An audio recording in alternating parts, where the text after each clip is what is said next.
Саламатсызбы, билесизби KG каналынын көрөрмандары. Мен сизге бүгүн аденома простаты деген оору жөнүндө айтып берем. Аденома простаты бул мындайча айтканда эркектердин климаксы.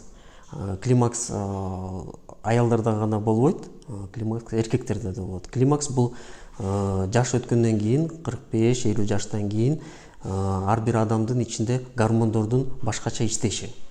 Ошон үчүн мисалы аял кишилерде климакс болгондо аялдар өзүн башкача сезип, өзүнүн денесинде ар кандай өзгөрүүлөр пайда болгондо тердеп, анан толкунданып, же кандын басымы көтөрүлүп, же төмөндөп, ошондой болсо, эркектердики мындай өзгөрүүлөр сыртынан көрүнбөйт. Бул өзгөрүү аденома предстательной железы деген оору аркылуу көрүнөт. Аденома предстательной железы 100% эркектин баарында тең болот.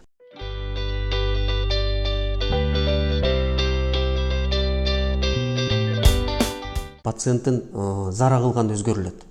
Пациент түнкүсүн сөзсүз түрдө 1-2 же андан көп жолу турат. Анан зара кылганда табарсыкта зара калып калгансып сезим да пайда болот.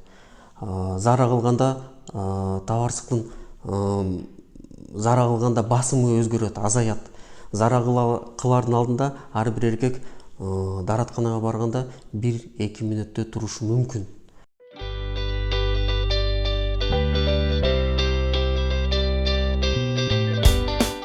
Эки түрү бар дарылоонун.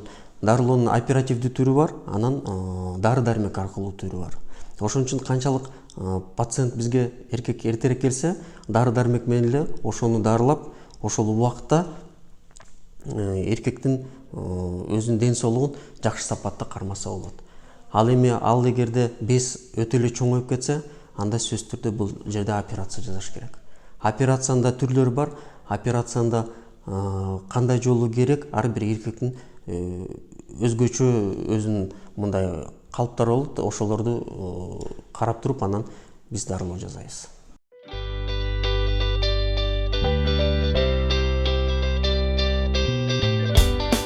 Мен айтарым эң негизи ушу жаш эркектер дагы жаш кезинде үшүбөй, өзүнүн жыныстык органдарын жакшылап карап, өз убактысында дарыланып, простатит деген оору бар.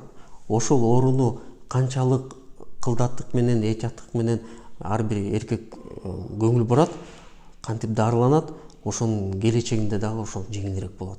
Аденома предстательной железы дагы келечекте жеңилирээк өтүшү мүмкүн. Бирок мен айтып кетер жагым, эми көбүнүн суроолор пайда болот, мен деле простатитти дарылап жүрөм, эмне үчүн мисалы аденома пайда болду? Бул жерде дагы укумдан тукумга өтө турган бир ушундай учуру бар да. Эгерде чоң атасыныкы же атасыныкы аденома предстательной железы оорутса, ошон үчүн эми балдарыныкы да андан кийинки тукумдуку дагы ошондой өтүшү мүмкүн. Бирок ошондой бир учур бар. Мен айткан маалыматтар сиздер үчүн пайда болду деп эсептейм. Ошон үчүн суроолор болсо, сүйлөшкүңүз келсе, медцентр KG центрине келиңиз.